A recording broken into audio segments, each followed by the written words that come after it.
pourquoi est-ce que vous avez choisi l'alternance et pas de faire votre formation Moi, simplement des stages? Déjà à l'école, moi c'était pas spécialement mon truc. Et puis je trouvais ça mieux d'avoir de l'expérience déjà dans le métier que je voulais faire, de pas arriver sans savoir rien faire quoi, parce que les études c'est bien beau, mais voilà.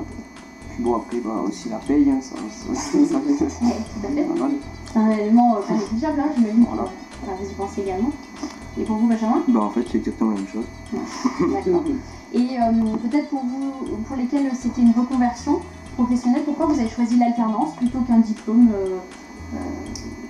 au pays? Entre autres. Non, mais après, quand on arrive à un âge et quand on a des obligations, il n'y a pas de secret, il faut qu'un salaire rentre, il faut manger, il faut payer son loyer et reprendre ses études dans ces conditions, à moins de le faire en CIF, ce qui est très intense. Voilà, c'est primordial. L'occasion de travailler et de passer son diplôme en même temps, c'est une aubaine, on va dire. Et puis voilà. Voilà. Donc, vous l'aurez compris, l'avantage c'est celui-là, c'est d'avoir une expérience professionnelle, de commencer à travailler le métier en fait, et tout en passant, en validant cette expérience par un diplôme.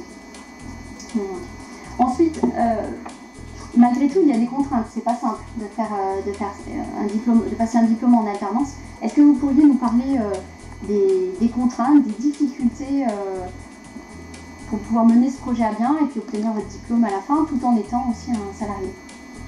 Justement, le but, c'est d'arriver à mener cette vie de salarié et d'étudiant en même temps. C'est-à-dire qu'on va vous demander des choses en tant qu'étudiant qu'on ne demanderait pas, par exemple, des étudiants initiaux, qui eux sont toute la semaine en entreprise, tout le mois, toute l'année. Mais à côté de ça, on va vous demander des choses en entreprise aussi, qu'il va falloir faire aussi concrètement et correctement. Donc, le plus dur, ça va être arriver à jumeler ces deux périodes où vous êtes en entreprise, mais il ne faut pas oublier que vous êtes étudiant, et pareil, vous êtes étudiant, mais vous êtes en entreprise. Vous avez la chance, c'est pas un défaut, c'est la chance d'être étudiant et salarié. Est-ce que vous pouviez nous décrire un peu l'emploi du temps type d'un alternant? Alors moi, mon emploi du temps, c'était en BTS Assurance. Le lundi, mardi, j'étais en cours. À savoir qu'on était sur du 18h, en cours en 2 jours, donc 9 heures par jour. Ça fait une masse en 2 jours, mais après, voilà, ce que vous voyez en cours, en fait, vous le voyez le reste de la semaine en entreprise.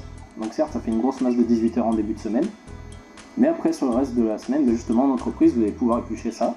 Et le lendemain, la semaine d'après, quand vous arrivez en cours, vous allez pouvoir dire, tiens, en entreprise, j'ai vu ce dont on a parlé, et on va pouvoir en parler justement en cours pour ensuite améliorer ça au fur et à mesure des semaines. Et le plus gros à savoir gérer, c'est les périodes d'examen. Savoir, en gros, le maître mot de l'alternance, c'est s'organiser. Si on a du mal à s'organiser, on trouve toujours des solutions, mais voilà, il faut arriver à faire la part. Je suis étudiant le soir, ça va pas être de regarder la télé, de rien faire, vous pouvez le faire bien sûr. Mais il ne faut pas oublier qu'on va vous demander des choses au travail et dans les études aussi. Donc c'est ça le plus juste à arriver à maîtriser. Et pour d'autres, j'imagine que c'était aussi arriver à le concilier avec la vie de famille? Oui, c'est ça en fait. Il faut prendre conscience que on a effectivement, pour moi de ma part, c'était lundi, mardi aussi école, donc 16 heures. Et après le reste de la semaine, le travail. Et en plus, quand vous avez une vie de famille, il faut gérer et il faut caler une organisation, à savoir qu'il y a quand même une masse de travail personnel à fournir. Puisqu'en fait, le contrat se fait en 2 ans, mais c'est un diplôme équivalent à des gens qui vont constamment à l'école. Donc forcément, on est obligé de travailler un peu plus. Mais avec une bonne gestion, soit on se dit on travaille le soir, ou soit on consacre le dimanche après-midi ou le samedi après-midi à faire ce travail-là. Mais il faut vraiment prendre conscience de ça, être motivé en disant j'ai fini ma journée. Non, il faut quand même retravailler sur les cours parce qu'on a quand même une masse de dossiers à rendre et puis beaucoup de choses à apprendre malgré tout. Pour vous, Robin, comment vous aviez structuré votre recherche? Énormément de démarchage.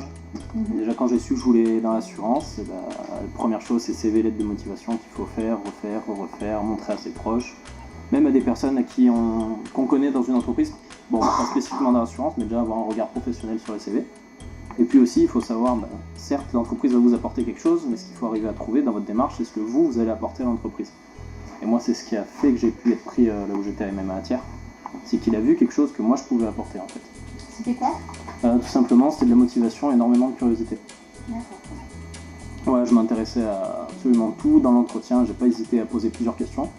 Parce qu'un entretien, bien sûr, c'est lui qui va le diriger, mais il faut quand même se montrer curieux avec l'entreprise. Parce que lui, il s'intéresse à vous et c'est un minimum de s'intéresser à la personne que vous avez en face aussi.